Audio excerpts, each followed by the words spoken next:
Hello and welcome to the York Festival of Ideas for this afternoon's um, lecture by Guy Graham. My name's Julian Richards. I'm an archaeologist and I've been very fortunate to be involved in the York Festival Ideas for the last couple of years. And I'm very sad that I can't actually be up in York physically involved in it because it's a wonderful event. It's very inspiring, and I hope that we'll all be able to meet again at some stage in the future in the flesh. A few technical notes. If you're watching this live, you can ask questions using the Q&A button on your screen. This is available throughout the event, so you can ask questions at any time, but we'll try and come to these after the main presentation. If you've got any technical issues like a loss of Wi-Fi, just rejoin the event using the original link. Today's event is also being recorded, so you'll be able to watch it again, and subtitles are available on this event. So to turn these on and off, use the live transcript button at the bottom of your screen. It gives me great pleasure to introduce Graham Taylor. Graham and I have met. We both have a mutual interest in pottery. Obviously, as an archaeologist, I spend all my life digging little bits of it up. And Graham is an ancient pottery technologist and a practitioner with almost 50 years of experience of pottery making.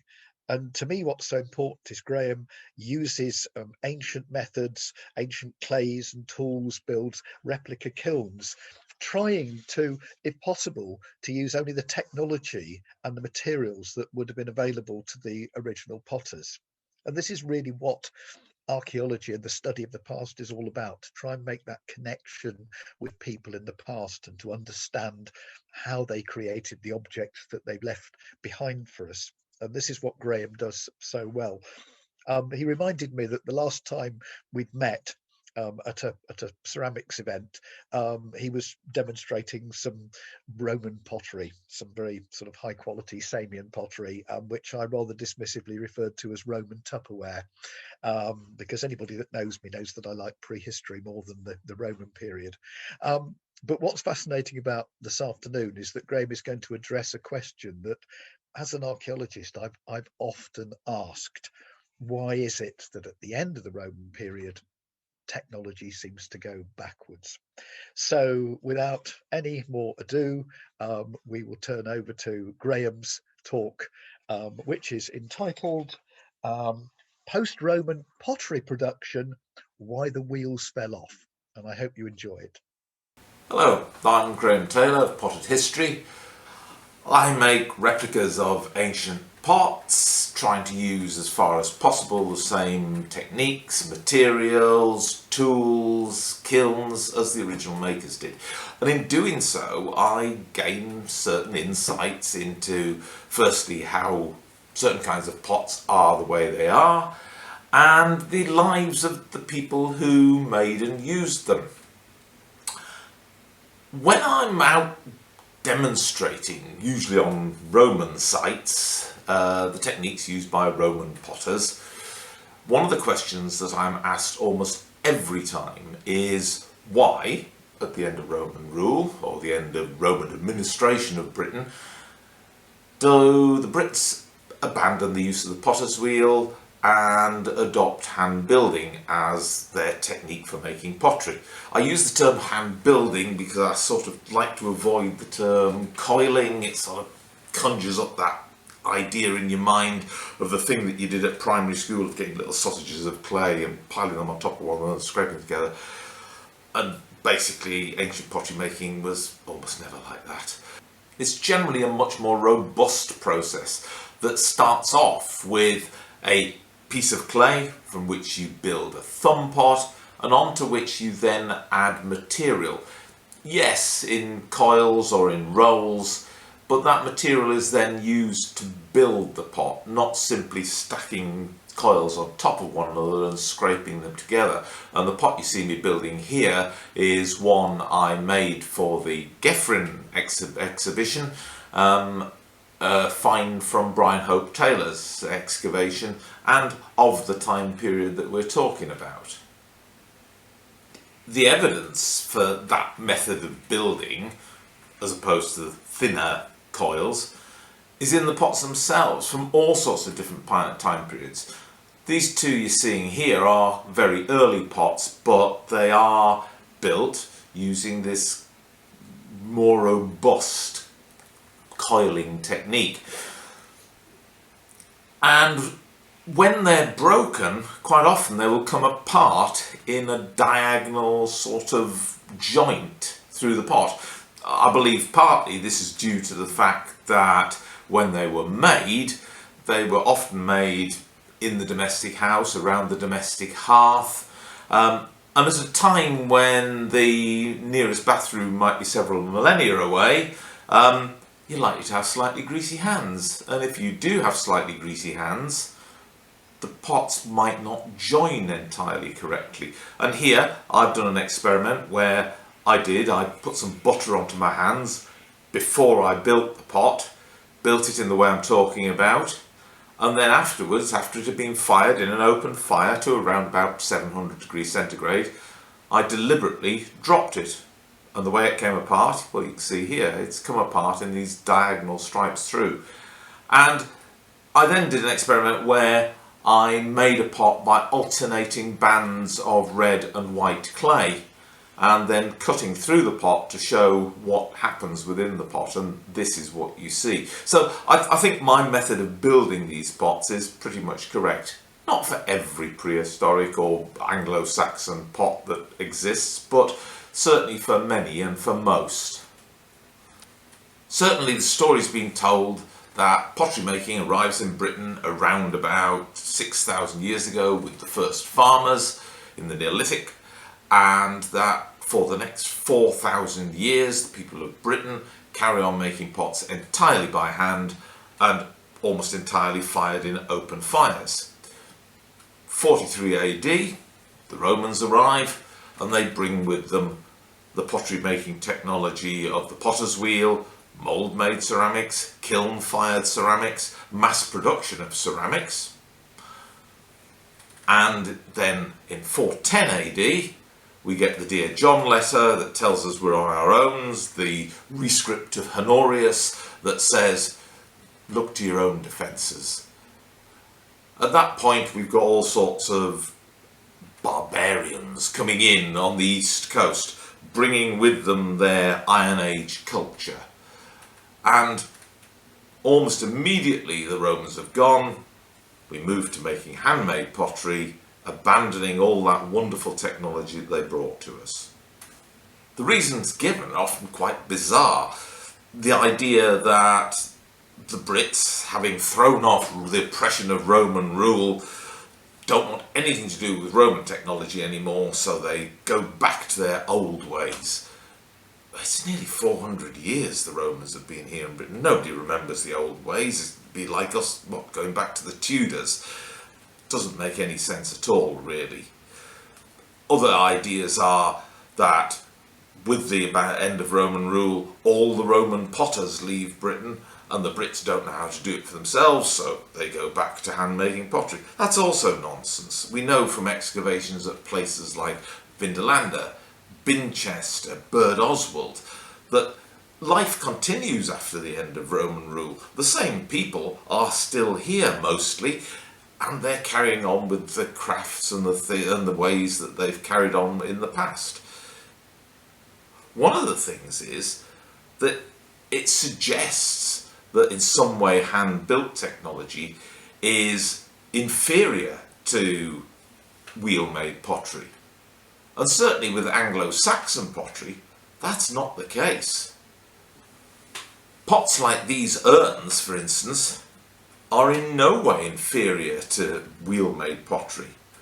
And the fact is, if you look at them, they are so artistically formed, if you like, that the potter's wheel would be of little assistance in making them. Okay, you could throw a basic pot and then build the decoration onto it, or push the decoration out from it, but in actual fact, hand building it is probably an easier way of arriving at this sort of design. And these are fantastic designs, they are beautiful designs, and possibly with greater levels of creativity than you find in a lot of Roman pottery. The Romans are very much about industrialization, mass production. If one looks back, for instance, to the ancient Greeks, where if you go to the Ashmolean or the British Museum, you will see pots that may have taken 2 or 3 weeks in the making. For the Romans, the idea of a pot taking 2 or 3 weeks would be absolutely ludicrous, and what they wanted was mass production of pots. So most of their pottery technology was aimed at that. And when you look at the forms of Roman pottery, that's a different talk again. A lot of the forms of Roman pottery are the way they are because it's for the convenience of the potter. With Anglo-Saxon pottery, you're looking at pottery where design takes precedence. So what is the truth? What does happen? Why does the potter's wheel disappear and we adopt hand building as a technology? The potter's wheel itself evolves out of the need for mass production. It first emerges in southern Iraq, ancient Mesopotamia, probably around about 3000, 3500 BC. And it does so because of the growth of the first cities. Cities are key to the development of the potter's wheel. It develops in southern Iraq, it spreads throughout North Africa, around the Mediterranean, into the Aegean, out to the Far East, wherever city cultures are evolving. And of course that's what it is. It's a mass production tool that will supply large centres of population. And it's probably the very reason that we don't get the potter's wheel until the Romans arrive. We don't simply have the need for it because we don't have settlements large enough to warrant spending all the time it takes to learn how to use a potter's wheel to supply what are relatively small settlements. It's also true that evidence for wheel-made pottery does indeed disappear within about 1 generation of 410 AD.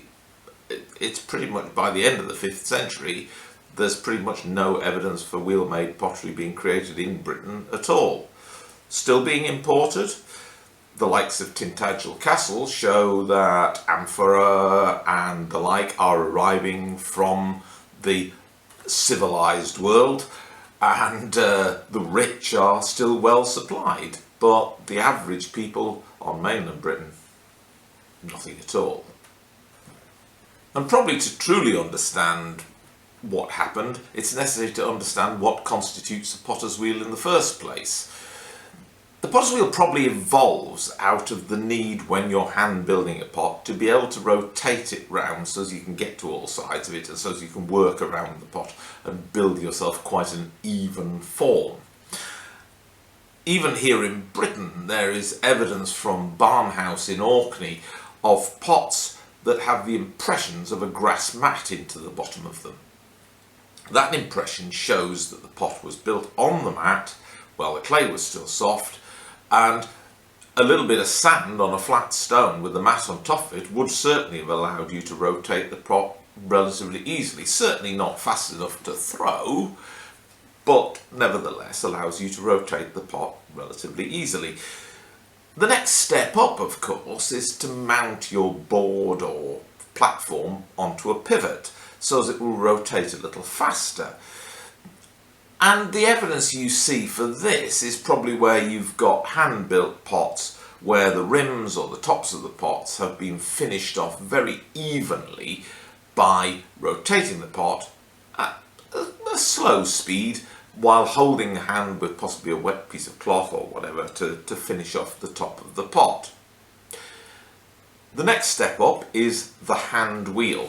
And interestingly, the hand wheel, as you see here, still exists in the world, still used in the world.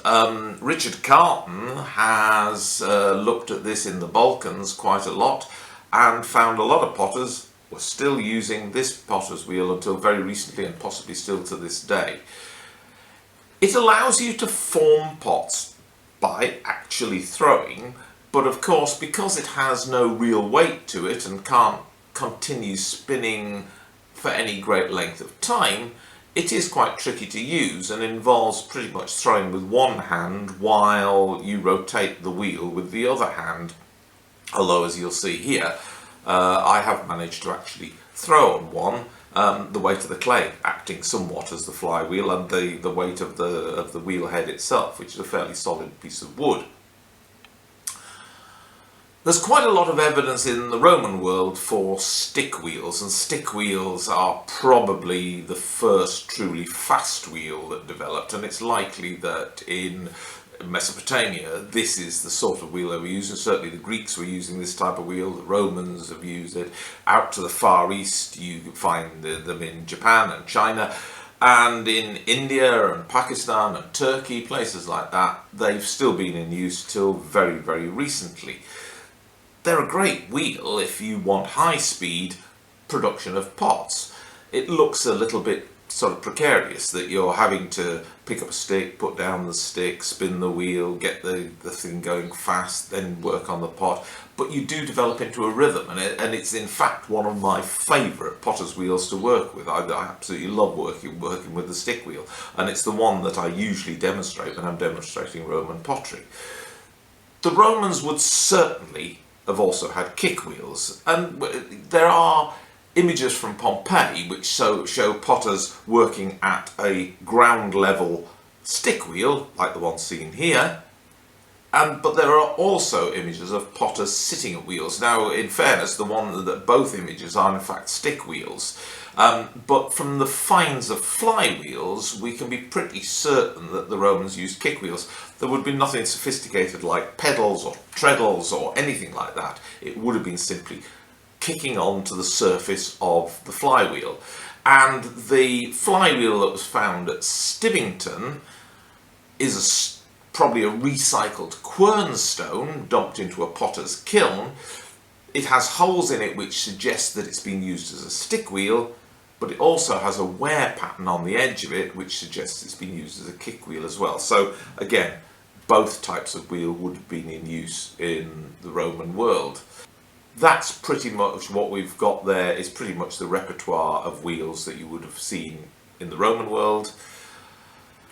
And it's the types of wheels that were abandoned here in Britain. What does seem to happen is that people start to abandon the cities in the decades following the end of Roman administration of Britain, moving out into the countryside, presumably because without the trade networks of the Roman Empire it becomes difficult to make a living within the cities.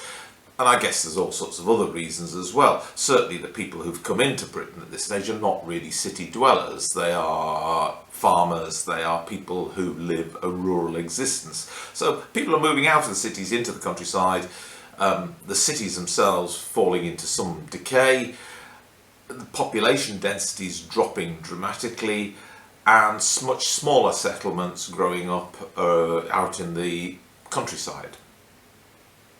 And as such, I think that the need for mass production simply went away.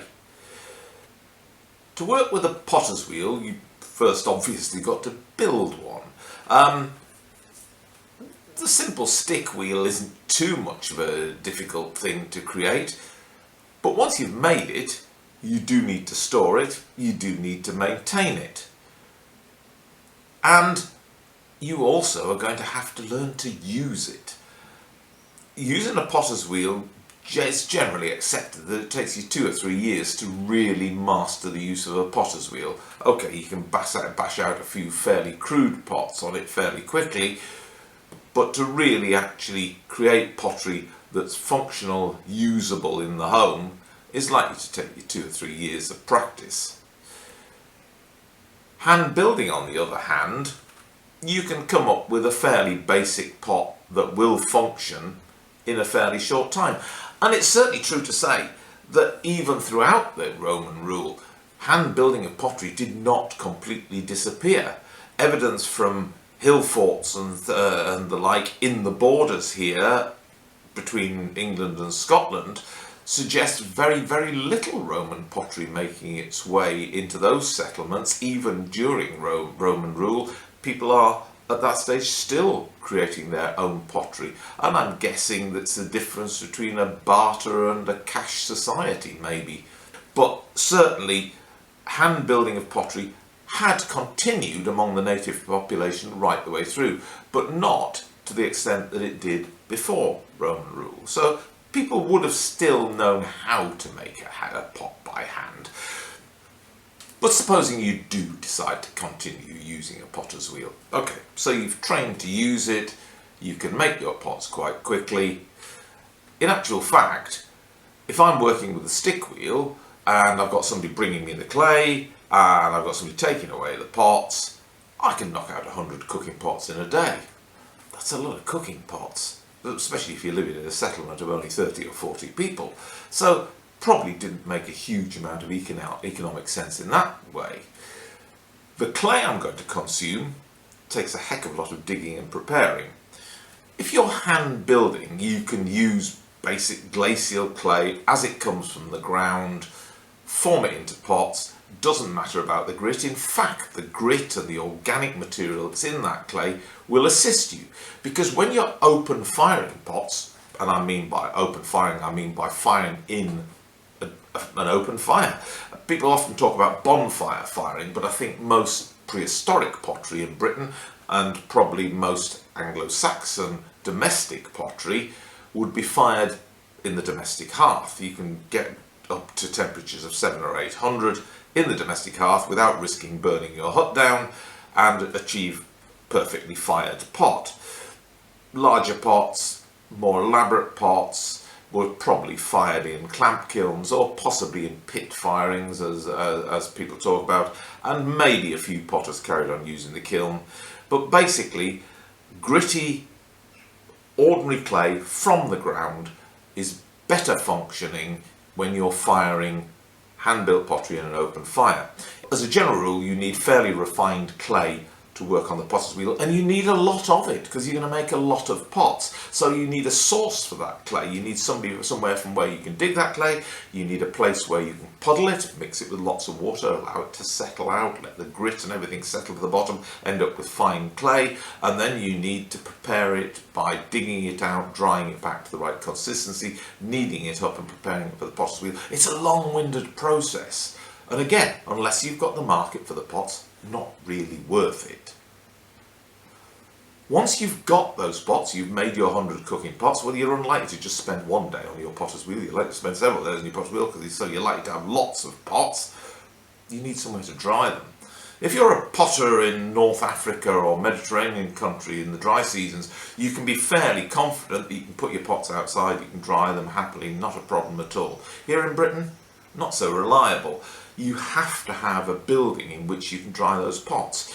And evidence of Roman pottery production sites suggests post holes where at least open-sided buildings would have been created into which the pots can be put to dry. You also need boards to stand them on, racking systems to hold them. There's a heck of a lot of infrastructure involved in making pots on the potter's wheel. Once you've dried those pots, you're going to need to fire them. And while you can open fire wheel-made pottery, it's much better finished in a kiln. And of course, once you've got a large volume of pots, if you were to try and open fire them, you need a very structured open firing, very difficult to control. So a kiln is really necessary. And of course, a kiln needs building and a kiln needs fuel. Open firing of pots can be done, I'll say, in the domestic hearth, and can be done with the fuel you're using just to cook your food. It can also be done in a clamp firing, whereby you are using small amounts of fuel packed in with the pots and ready to go. But if you're going to fire a kiln, you need prepared wood, very, very dry wood, thin wood. You really need to coppice, or you need to be making faggots from brash wood. But certainly for the Roman pottery industry, there would have been a whole fuel industry going on around it in order to keep up the production. So there's a whole raft of things needed to make wheel-made pottery production work properly. And I don't really believe that that would have functioned well in the rural environment of post-Roman Britain.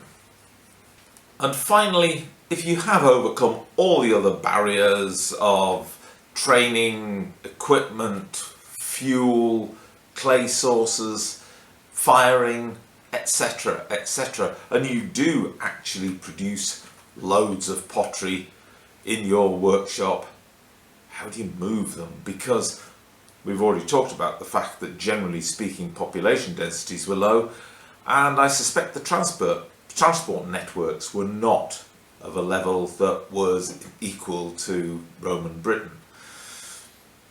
All in all, I think the reasons why the potter's wheel disappears are down to the economics of the society in which people were living, and certainly nothing to do with their intelligence, their creativity, or their ability in the crafts.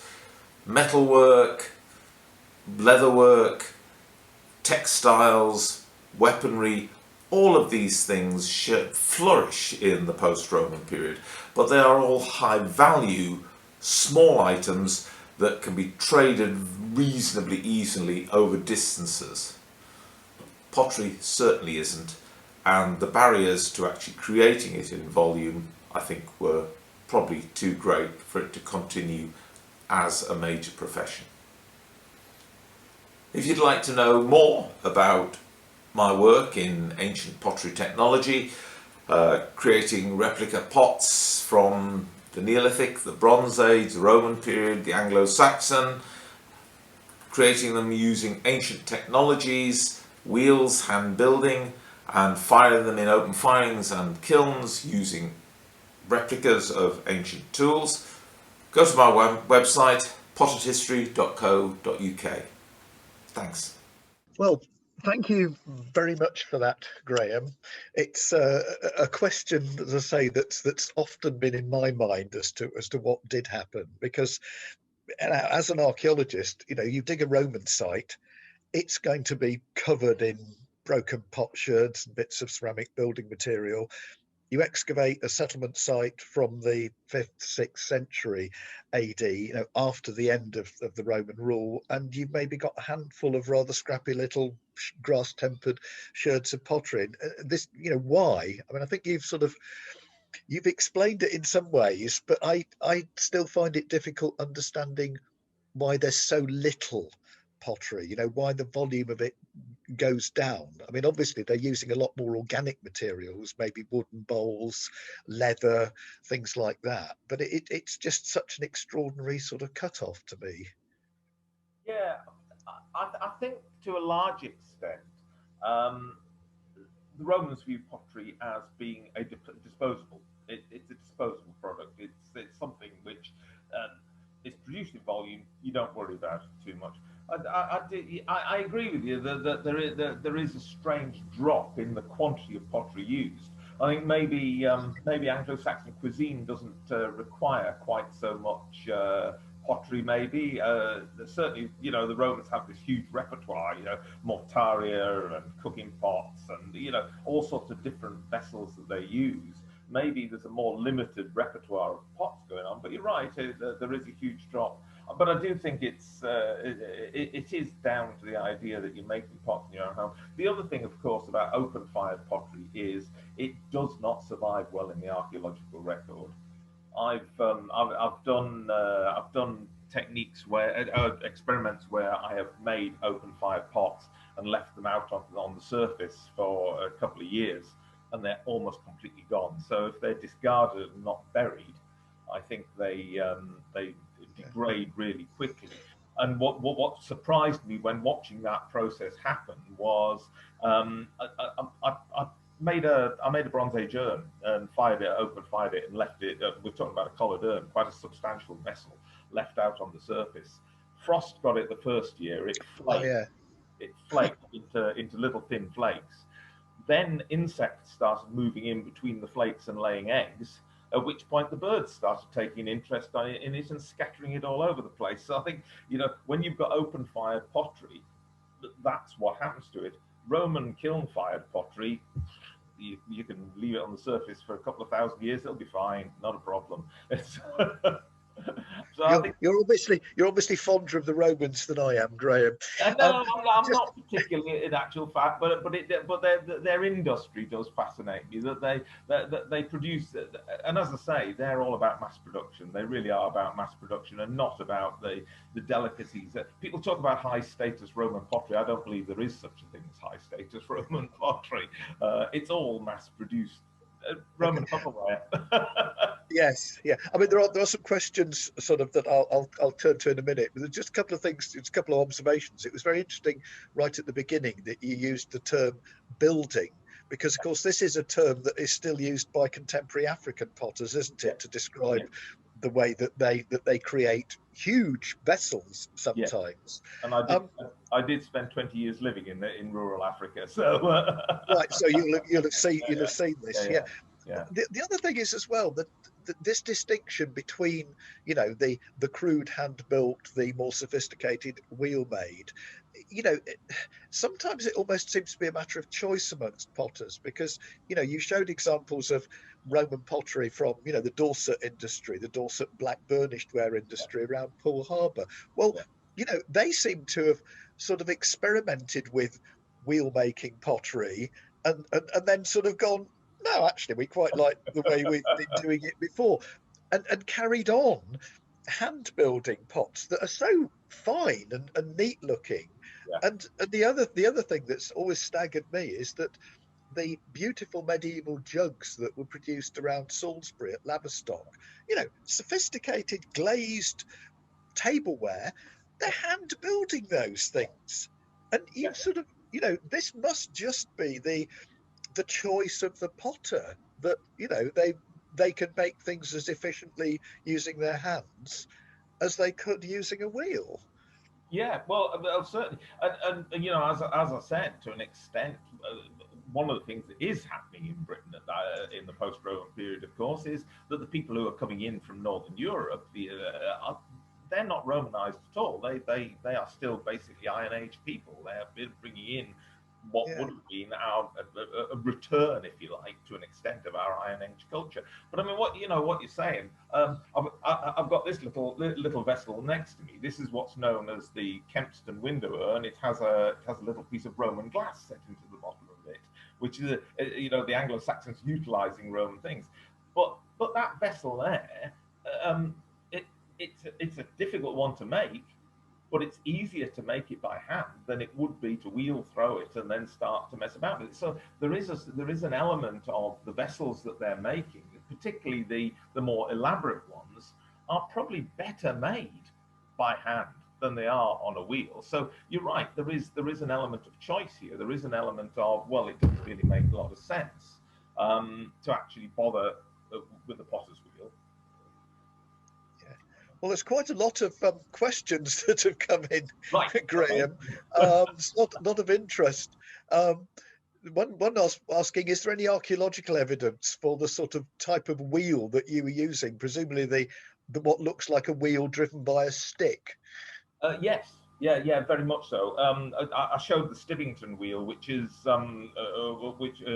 Stivington, I think, which is a recycled quernstone which had been dumped into a potter's kiln. It's a bro. Yeah, It had been broken and reassembled, if you like, so it would have no longer functioned as a quernstone. It was quite obvious it had been used as a flywheel. But the wear patterns on that show that it had been used as a kick wheel and a stick wheel.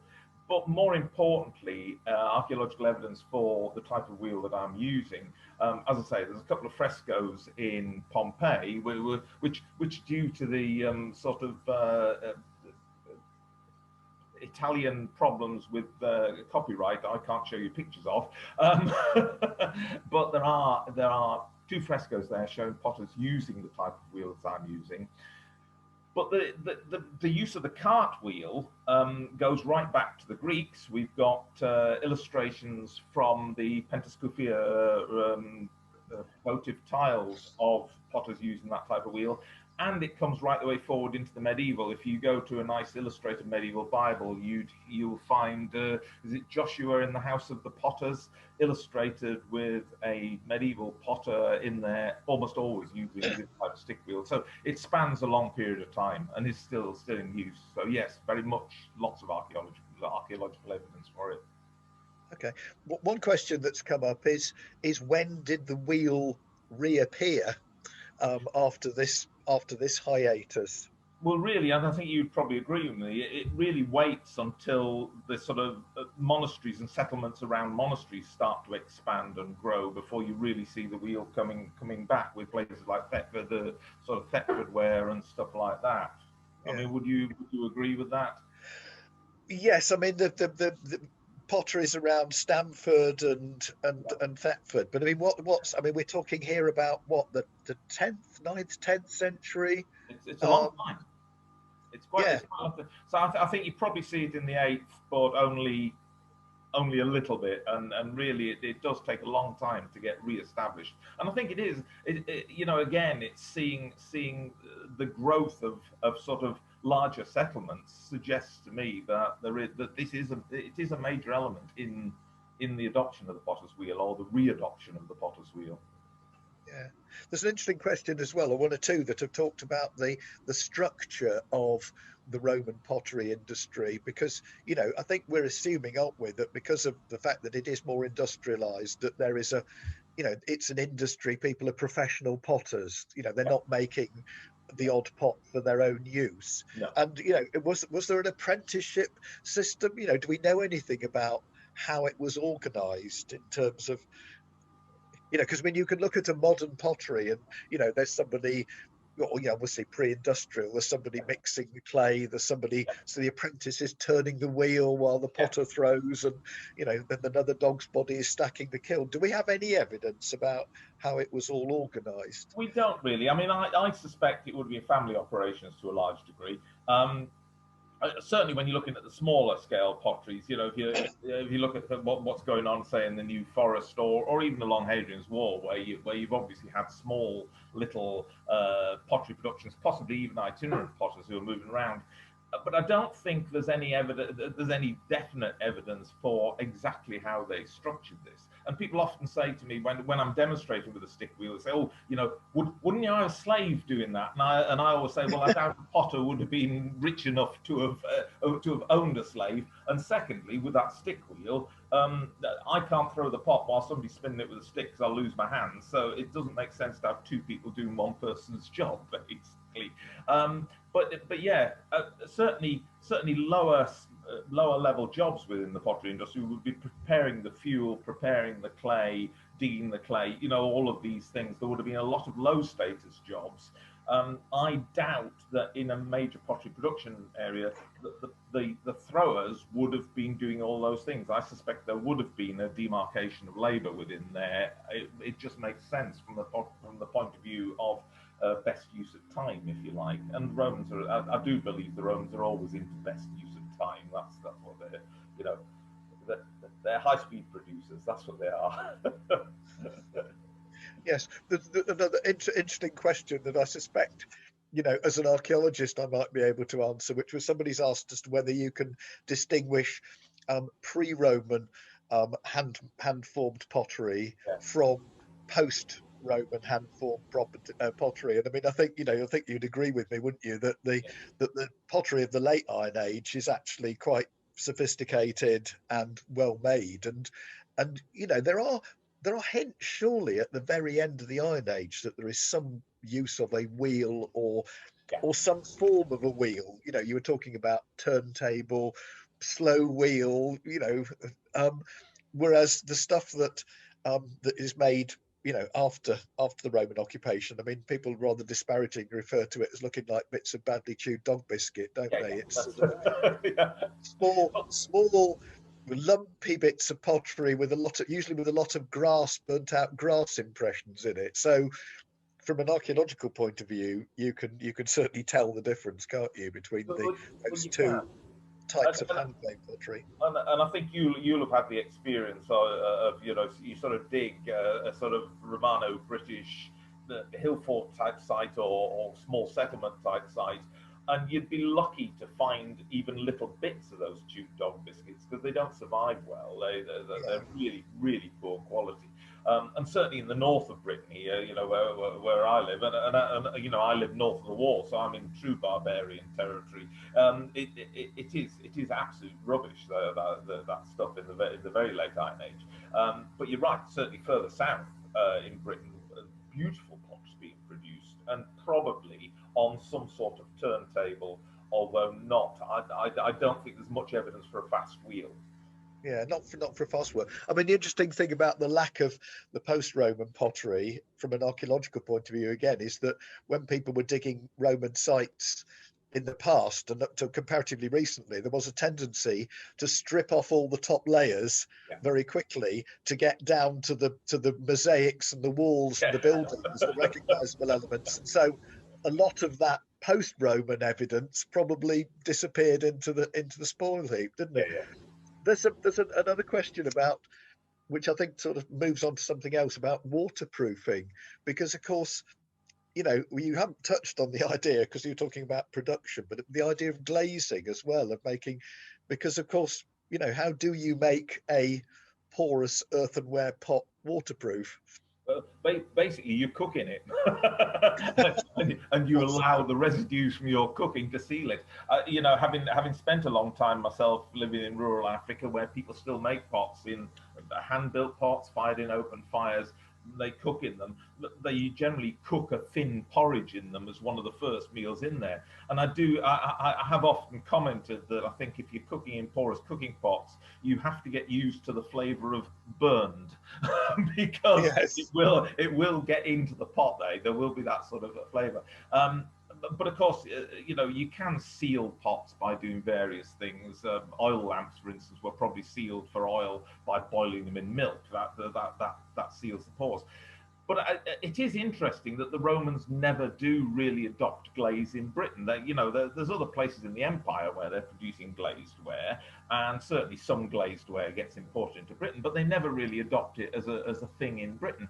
But it does complicate the life of a potter. Glaze is ground down rock, basically. And of course, you look to the medieval period or whatever, it's ground down galena, it's ground down lead ore that they're grinding to a powder and applying to the surface of the pot to act as a flux to give them the melt.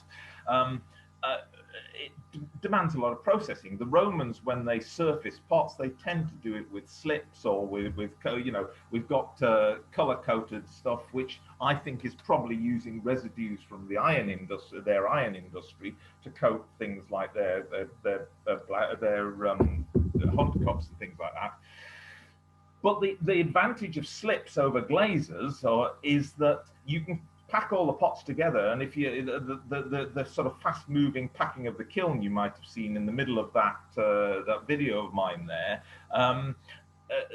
you can pack all the pots touching one another. As soon as you've glazed them, they've got to be separated. And of course, Because they stick together. they stick together. And while medieval potters to some extent seem to accept the fact that the odd pluck from a pot is fine, and two pots stick together, you just pull them apart, you leave the little scar on the side, it's fine. I don't think the Romans were ever like that. And as I say, it just complicates the life of the potter. And I think I think a lot of the way Roman pottery is for the convenience of the potter. It's only partly down to market-driven forces. It's down to potters doing things for their own simplicity, if you like. Yeah.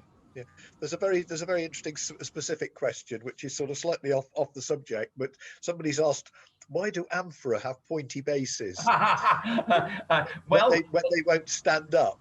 Well, if any members of the British Museum here, in the autumn British Museum mag, I've got a page explaining all about that. Well, go on, give us a quick summary then. All right, quick summary. Okay. Well, main top point from the point of view of amphora being pointed is that their sole real function is to go in a ship. That's what they're for. You fill them with olive oil, or you fill them with wine or fish sauce, and you put them in a ship. A Roman ship, it is a hull with ribs of the ship, then lats of wood nailed along along the ship, leaving square holes, basically, or square gaps between the lats of wood and the ribs of the ship. Amphora have round pegs, so you've got a round peg in a square hole there. But what that does is it stops the bottom end of the pot moving at all. You can rope the top end together entirely. And when they're found in excavations of ships in the Mediterranean or wherever, they're often still in that position. But it also means that one person can pick up an amphora, hold the handle, hold the peg at the bottom, and you can pour it. Flat bottom pot would take 2 people to pour it. But we're back to the benefit of the potter again. Big flat bottoms on large vessels in updraft kilns, where the flames are coming from the bottom of the kiln up through the kiln, tend to crack. And they tend to crack because there's a stress between the heating of the bottom of the pot and the slower heating of the sides of the pot causes stress between the walls of the pot. A pointy bottomed pot allows the flow of the gases past that pot very easily, evenly heats the pot, and is much easier to manage. So I could go on for another half hour, but I won't. No, it's all right. We've got to, but also, I mean, those solid pointy bottoms are very robust, aren't they? A big flat bottomed pot with a lot of liquid in it is going to be incredibly fragile. So there's a logic to it, isn't there? And there's some friends of mine who do Roman cooking demonstrations said to me, if you're putting a big flat bottom pot down on a damp floor, it gets mildewed underneath. Support it on a peg, it's safe from it. So there are numerous advantages to it. Okay.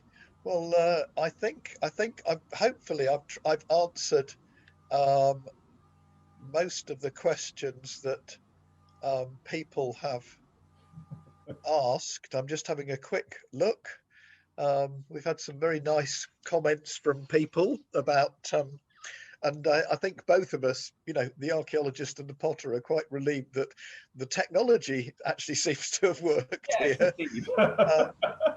And it was that fascinating. Just to sort of to finish off before I thank you and go into sort of a few more of the sort of final housekeeping aspects.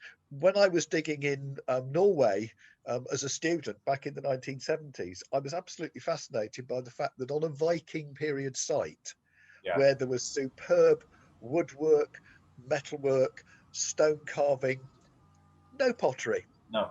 They simply didn't make it. And when they started using pottery, they imported it from England. So this idea sometimes that sort of, that pottery is sophisticated, it doesn't necessarily work, does it? Because they must have had the technical capability. And ironically, I think when they did start making pottery several centuries after that, it was rubbish. It was really dreadful stuff. It is fascinating. Yes, and, I think, and yet Scandinavian Bronze Age pottery is beautiful. Oh yes, which is But then you look at, and it's the same with a lot of cultural differences. Bronze Age Scandinavian rock art. Panels of boats, ships, people on skis, bears. What do we do over here? We cut a few little holes in stones, and that's our rock art. So, I think it emphasises the fact, doesn't it, that we're all different. We've got some deer. We've got some deer in Kilmartin Glen now, though. We've got. Oh, you have, haven't you? Just recently. Yes. But the fact that we are, as we keep pointing out here, we are this incredible mixture, aren't we, of all sorts of cultural influences, from prehistory onwards. And to me, the ceramic history of the British Isles is fascinating because it just shows all of that, doesn't it? It shows these influences, the appearance and the waning of technology, the idiosyncrasy sometimes, I think, of what we are, because we're quite an idiosyncratic lot, aren't we? So thank you very much, Graham. Keep experimenting, keep making pots. I think we're probably going to be in touch quite soon anyway about a project that I'm doing down here. So I look forward to that. And thank you very much for your contribution to the Festival of Ideas. And thank you all the people who've watched this and who've logged in. I'll have a quick look and see if there's any other questions that I might be able to answer. So thank you very much, Graham, Cheers. and take care. I will do. Okay. All the best. Thank All you. right. Bye for now then. Bye. Okay. Well, that was great. Thank you. Brilliant, Graham. The recording of this event is actually available on the festival YouTube channel, which can be accessed from the Watch Again section of the festival website after the 20th of June. And you can be contacted by email when the video is available to view.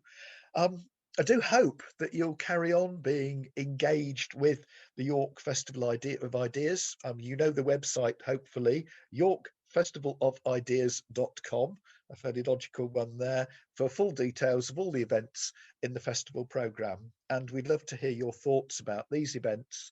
And you can continue the conversation using the hashtag @YorkIdeas. So thank you all for being involved in this fascinating afternoon, and keep safe, keep well, and I hope to see you all soon, really, in York for next year's Festival of Ideas.